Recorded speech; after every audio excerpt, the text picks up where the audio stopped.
it. Yeah.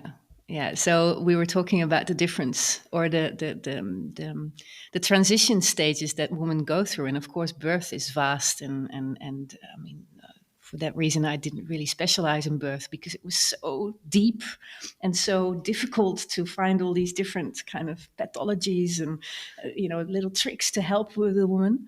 Postpartum is very fast, but every menstruation and every menopause is vast as well and very unique to every woman. But what binds us together is that it can be either empowering or not empowering. And I do believe that every woman that goes through these stages, these different kind of initiations almost in life, a little tip of the kind of veil is being exposed of the mystery of what life is about. And that is what I think is with all these transition stages, whether it's menopause or any menstruation or birth or postpartum. Welcome to Pregnant in the Netherlands. Today we'll be talking with Ingrid Bal, a passionate advocate for a well-supported postpartum period and the often overlooked fourth trimester. Through her work, she helps new parents prioritize recovery in the first 6 weeks after birth. In addition to supporting families one-on-one, Ingrid is deeply involved in policy changes and awareness through the Postnatal Support Network, working alongside multidisciplinary birth organizations to improve postpartum care. Her expertise spans maternal nutrition, postpartum rituals, massage, and emotional healing techniques, like birth story listening. She also brings a unique perspective, drawing from her deep study of Kundalini Yoga. Beyond her work in postpartum care, Ingrid is a passionate gardener and student of herbal healing, bringing a holistic approach to everything she does. You can see Ingrid in person at our upcoming Find Your Village Birth and Postpartum Fair. She'll be leading a workshop to help you prepare for the postpartum period. Check out the link in the show notes to reserve your tickets today. So let's jump in now to the first part of our conversation with Ingrid about postpartum doula work. Well, welcome, Ingrid. Thank you. Welcome. We'll start off with your role as a postpartum doula. Do you want to tell us tell our listeners what is a postpartum doula? Sure.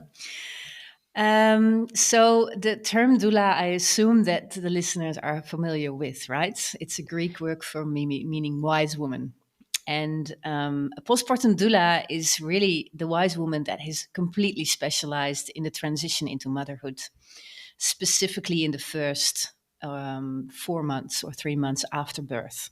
We call it the fourth trimester because we assume that pregnancy and birth has 4 trimesters, this is the last one.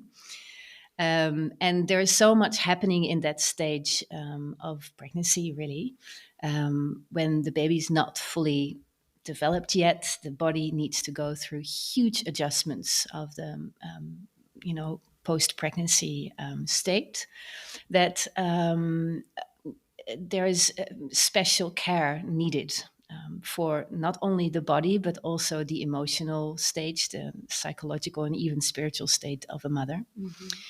And it is the idea of the village container, the village that raises the child, but also the mother. And the postpartum doula is really the hands, the eyes, and the feet, and maybe even the wings of the village. So ideally, it's a little bit different than what you see a lot with postpartum treatments. There's a lot of people specialize in treatments that they give for postpartum. A doula is slightly different because it just comes to the house and checks out what actually is needed. Mm-hmm. And sometimes cleaning the kitchen is actually much more rejuvenating for the mother than having a massage at that stage. Mm-hmm. So the doula really has her eyes and her senses open to realize what is needed in the house, specifically in the first 6 weeks, mm-hmm. which I'm active in. So okay. I think one of the most common questions we get as birth doulas with Anna: what is the difference between the doula, the birth doula, and the midwife? And I suppose that's the most common question the people to ask who don't know about a postpartum doula. What is the difference between a postpartum doula and a kraamzorgster maternity nurse? Mm-hmm. Good If you can question. focus on that. If we are really talking to the audience here in the region of Eindhoven, you are lucky to have kraamzorg for a couple of days. I mean, kraamzorg is now being so under pressured with limited staff that it's very challenging to get kraamzorg, which is a right for every mother here in the Netherlands, is being paid by the government. More or less, the kraamzorg is there as an extension for the midwife. So the midwife, they are present during the birth, during the partus, when birth is happening. If it's in a hospital, of course, the hospital staff will be there, but the kraamzorg will be there from the moment you come home, and helps you with the first kind of days, really, where a lot of huge adjustments need to happen. I mean, the breast milk might come in if you're breastfeeding, or you need to bottle feed and you don't know how to deal with the temperature of the water, or with how much feed the baby has, or how the feeding works. So there's a lot of questions and also insecurity happening. The physiological aspect of the postpartum body, especially in the first days, a mother, hopefully, I say, will not leave the bed for the first couple of days. So, what happens with the bleeding? If there's any stitches, how can you deal with that? And the kraamzorg really is the extension of the kind of a little bit medical, but also, if you're lucky, also the social, emotional part. The doula, however, of course, always comes after the kraamzorg. It doesn't make any sense to have them both there, the postpartum doula. But she is definitely trained in a social or integral birth environment, so not medical. Meaning that she can look at the stitches. She might have knowledge about how the scar tissue might, feel less tense, or they have massage techniques to work with the pelvic problems. But they don't measure the weight of the baby. They don't look at your temperature. They don't follow any protocols. The only protocol that they follow is the need of the mother, and not the need of the baby, by the way. It's a very big difference, yeah. So, and of course, a postpartum doula is there as long as you need. Usually, because I'm also involved in training postpartum doulas, I do say that my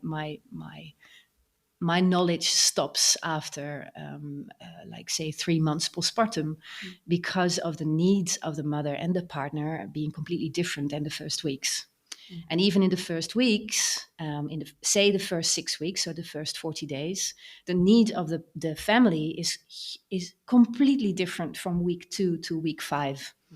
The body has gone through changes. The baby has exposed her growth, and her needs are different. So it's very important that the knowledge of the postpartum doula really focuses on that period, because there's so much differences. Yeah. After 6 weeks, you're considered, I'm using brackets, you cannot say it, but in between brackets, pregnancy free, or your body is in a different state, and you're in Holland formally then under the responsibility of a GP and not of the midwife anymore. Yeah. But we know that really, that's when it starts, right? Right. Yeah. Yeah. You're not back to normal. Then, you're told by your medical provider, by the midwife, that, oh, you're back to normal now. Yeah. But so many new moms don't feel normal. I would say the exception is there. Maybe there are some women that don't feel that feel completely back into their pre-pregnancy state, but they are very rare. Yeah, very rare. Yeah. I think the majority of women really feel, and supposed to feel, in a state where they have found a new identity. Yeah. Whether you like it or not, you're all of a sudden a mother. your other identities which you kind of connected to before pregnancy, like being the lover of your partner, or being a child to your mother, or being an employer at work, they all shift 180 degrees. And so it takes time to get used to that new identity. Yeah. Yeah. And that time is unfortunately not so well prepared. Yeah. Yeah. Yeah. Or supported by Western societies. Exactly. I think the narrative is definitely still leading of you need to, or you have to go back to your normal pre-pregnancy state. Right. So wearing the same jeans or going on the bicycle for shopping or whatever. But you're not. And some women really, they say also in terms of, feeling low or feeling even depressed might really have an effect, or might the idea that the society role of you have to get back to your normal state has a lot to do with the fact that women feel as a failure that they don't. And it really helps to have a conscious kraamverzorger or a conscious doula in that state, so that they can affirm the fact that you have gone through changes. So hiring somebody, and it can also be a very wise friend that has gone through this transition herself. It doesn't necessarily need to be a doula, but the wise woman next to you in that transition state will have to, the biggest role for her to be invited in that space is that you allow that affirmation of I'm different. And it's okay to be different, and I can be served, or I can be helped, or I can be vulnerable, and it's a power. It's not a struggle. Yes. Yes. I love it. Yeah, we have a saying that we are in Hungarian, we are drinking your words. Yes. So you kind of mentioned your big role as a doula, but what kinds of things, like on a day-to-day basis, do you do? Yes. So normally I do have a conversation with the mother and the partner, preferably before the labor has happened, so that I can also find out what kind of house situation there is. Is there a supportive network around the family? Can they do something like, for example, cooking food, or maybe if there's a sibling in the house, can they be kind of going on play dates, taking. So my conversation with them really is also to prepare themselves and to make a plan. And it's an important conversation because usually the question of having a doula there, a postpartum doula there, is quite latent. It's sleepy. You have to wake it up within the mother. As you were saying, you do have an image of how it's supposed to be, but a lot of women don't dare to go to that image. So there is an important kind of awakening in that conversation. In that moment, I also feel if there is a support from the partner, which is extremely important. If it's not, my work in the family is completely different.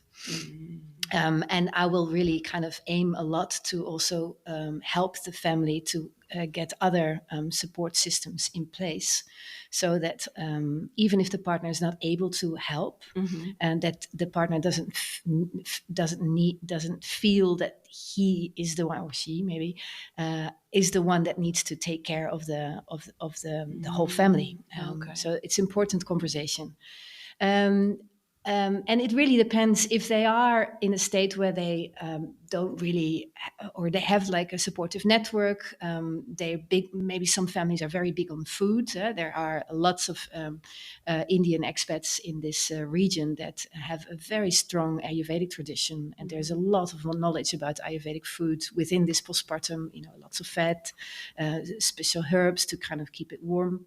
So I do this. I cook. I cook within in the family's home if it's necessary, or I cook in my own home and bring the food with me.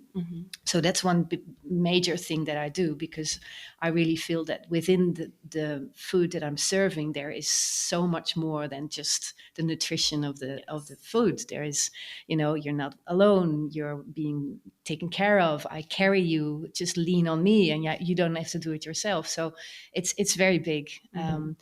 But there might be a situation where there is a big garden that needs to, I don't know, be watered in a dry summer, or there is a dog that needs to be taken out, or there is cleaning activities. I do basically anything that is needed for the mother. So what usually happens is that when I go to a family, if the financial situation allows, I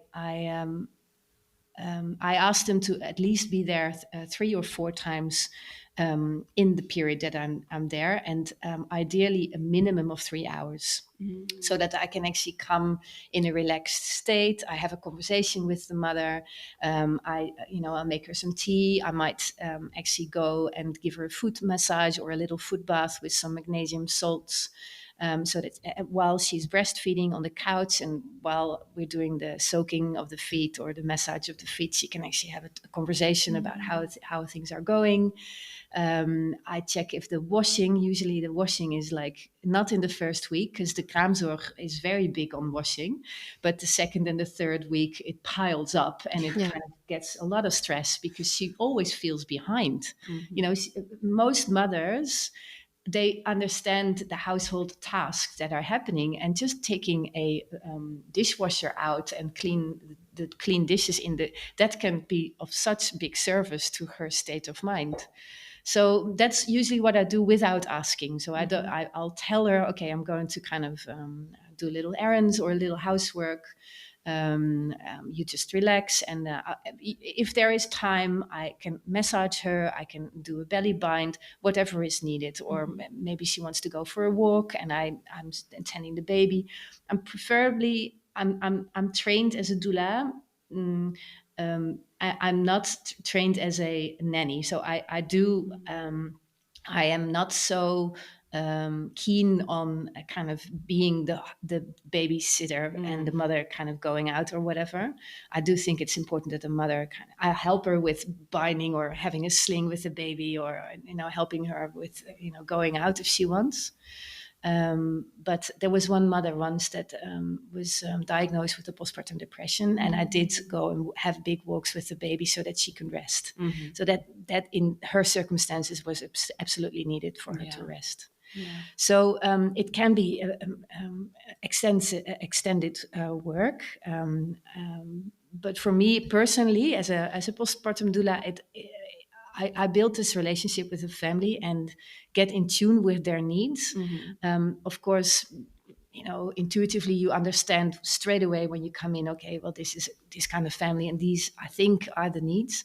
But being communicative about it is a very important thing, but not too much. Yeah. Because a postpartum mother is not in the state where she can cognitively. There you go. Yeah, thank you. Be very alert of what she needs. So there's a lot of intuitive feeling and guessing as well, and maybe checking in, of course. Like, I see that you're very tired. Why don't we do this or this or that? Yeah. And how do you involve the partner? In all of that, if he's already not involved at all? Well, of course it really varies, but I'm very happy to see that over the years, I'm doing this work for 10 years, more and more partners are at home after weeks 3 or 4. But sometimes there is a situation where the partner actually is better off not being at home all the time. Not every partner has that wiring of being in that bubble for so long. And it can be extremely helpful for the partner to know that there's somebody in the house, so that he can go out and do sports or have a couple of hours of work, whatever. I think it's very important to address that, so that the partner doesn't feel that they need to be completely 100% involved. It's important to have the conversation with the partner prior to my coming, because I need to know whether he really supports. I'm saying he, but I'm conscious that there might be she as well as a partner. But there needs to be fully 100% consent from him to be there, financially, because of course they both need to kind of carry that. But also the partner doesn't. It's sensitive, because sometimes the partner can feel being pressed away from that important moment, because women do take over in kind of household activities quite easily.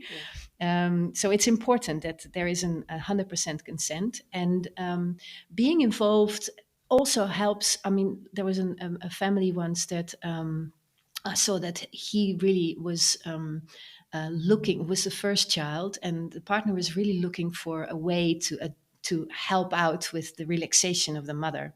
So I taught him a little kind of feet massage, so that he can actually perform it to the partner while she was breastfeeding. And that was really helpful, because he felt useful. Usually in that task, if there's other siblings, of course, the partner will be completely involved with the other sibling. And affirming that role of the partner, being now the most important caretaker for that moment, is extremely important also for the family constellation, because everything shifts. Also for the first child, it's quite. I don't know if you remember, you both have 2 children, but you've promised when your first child was born to love your child 100% for the rest of your life, and all of a sudden there's this second child and you're completely involved in that second child. It's very confusing for the first child. And in a healthy kind of bonding situation, the child will find the most available other partner to be present. I remember that my daughter was all the time. I think she had the best week of her life. They were together, going to playground and really spending quality time together. And I was laying upstairs in bed with my baby, and I was like, "Yeah, but I miss you. Can you just come back sometime?" Yeah. That's the paradox that a mother usually feels, like you still want to be 100% available, but you cannot anymore, because this baby is asking 100% of your time. So it's very important to also hear from the wise woman, whether it's your pediatrician or a woman at school. If you find time with your sibling, with your first child, if you have a baby, just make sure that somebody takes care of the baby and you're 100% available for the first child, not 50%. And that's important, because that's where boundaries are being set, which is, another word for parenting as well. Setting boundaries for yourself as well as for the child. I'm now 100% available. Let's read a book, or let's play outside for a couple of hours, but be 100% available. Yeah. Oh, that's so true. Yeah. It's interesting, because the postpartum doula also is maybe the one that starts to seed some wisdom about parenting. In the first days, and you're asking about the difference between a kraamzorger and a postpartum doula. In the first days, you're not involved. Well, maybe you are. You have big plans about how to become a mother with your child, of course. But how in reality that's going to look like, we'll have to kind of, the first weeks are there, the start of, and it's so big, because the way that you feed the child, the way that you connect with your child, the way that you rest when the child is resting, is all part of that parenting consciousness of how you would like to become a parent. And unfortunately, the parenting model is so influenced by trends that it's very difficult to also break through to what actually is working for you. And at the end of the day, it's your intuition. The mother needs to be secure enough and in herself to make her decisions regardless of what everybody else is saying. And it's very challenging in a time when your pelvic is completely war zone and you're not in the best physical state or emotional state, and you still need to hold up that kind of reference for yourself. It's very challenging. Yeah. And it's great if you have somebody next to you that just affirms, you're doing great. You are the best mother that she can have. And deep down, all the answers. You don't need to read. You don't need to go through your internet. Schism. So, it's very important to have the wise woman there. Yeah. Yeah, and we did all miss that, right? I see you're nodding because it's, and especially expat women, because they don't have that village necessarily that nearby. And I was just thinking, I was lucky that my postpartum doula was my mom after the first delivery, but after the second one, it was actually my father. Yes. Yeah. Oh my and God. he was a bit like, but I don't know what to do.